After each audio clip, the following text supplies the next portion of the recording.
Now let's get to part two of my conversation with Dr. Benjamin Hoffman, a pediatrician at Doernbecher Hospital here in Portland, and the current president of the American Academy of Pediatrics. Last night, we talked about vaccine hesitancy and what can be done about it. We showed you these stats on cases of whooping cough. In Washington, 1,193 cases were reported at the beginning of this month, compared to just 51 during the same period the year before. In Oregon, as of November 19th, 850 cases reported, compared to just 33 the year before. Many of those cases are among people or children who were not vaccinated. Trust between families and doctors was a big point that he made. You can find that full conversation over on the KGW YouTube page. But last night I promised a part two regarding our conversation about Robert F. Kennedy Jr. In case you missed it, President-elect Trump picked RFK to lead the Department of Health and Human Services. It is a massive $2 trillion agency. It administers enormous health insurance programs like Medicaid and Medicare and the Affordable Care Act. Kennedy must be confirmed by the Senate before he can take charge of the department. But in the meantime, he has certainly raised the profile of those who question vaccines in America. Kennedy helped co-found one of the country's most prominent anti-vaccine groups and has repeatedly questioned research behind vaccine safety. He's also repeated false claims about vaccines causing autism. Counter that with Dr. Hoffman, who believes deeply in the power of vaccines, that they work, that they are safe, and that they save lives. Given that, I just couldn't resist asking him to share his thoughts about Robert F. Kennedy Jr. potentially running the Department of Health and Human Services. It is not my role as a pediatrician, certainly in my role as a professor here at OHSU or in my role with the American Academy of Pediatrics. I'm not going to comment on a specific nomination. That's the job of the Senate, and that's why we elect really smart people like Senator Wyden and Senator Merkley to help make those decisions. When I think specifically about RFK, we actually have many places where we agree.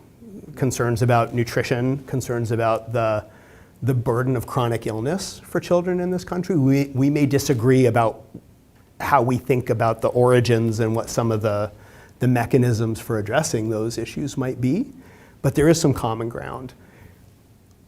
We will always go back, and when I say we, pediatricians in the American Academy of Pediatrics will always go back to policy and science. And we hope, we look forward to working with an administration and to public health officials who are willing to acknowledge the settled science and address the needs of kids and families, communities in a way that will protect them based on what we know to be true and not based on fear and innuendo and conjecture and rumor. Although he's probably one of the most prominent vaccine skeptics. Indeed, but he's built that on the, yes, he's built that in concert with a,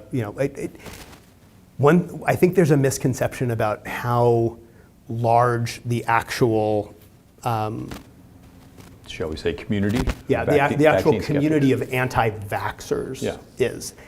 The majority of the information, especially on social media, comes from a very small group of people that just have a lot of reach, and that the fear that's sown there, it is hard for, it can be difficult for families, for people to shake in the same way that we've seen that and a lot of that has to do with the role of social media and the fact that, as I mentioned before, most of that is not fact-checked. And while it's not fair to blame the social media platforms for this, their practices, including algorithms and things like autoplay and endless scrolling, feed in that keep people stuck to that platform, help drag users into the abyss of misinformation and disinformation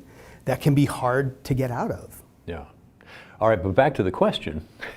As a pediatrician, if you don't want to talk with your official big hat on, doesn't it make it harder to talk to families about vaccines if there's someone in the top role of the federal government who's saying, I don't believe the vaccines work? I think there are a lot of challenges to, and there are a lot of challenges to working with families around who might be vaccine hesitant. And I think the more noise there is, the more legitimacy that is given to a lot of the fear mongering, yeah, that can make it more complicated. As I said, we're committed to working with whoever we have to work with. Whether it's somebody who there's fundamental agreement with, or somebody with whom there might be some disagreement.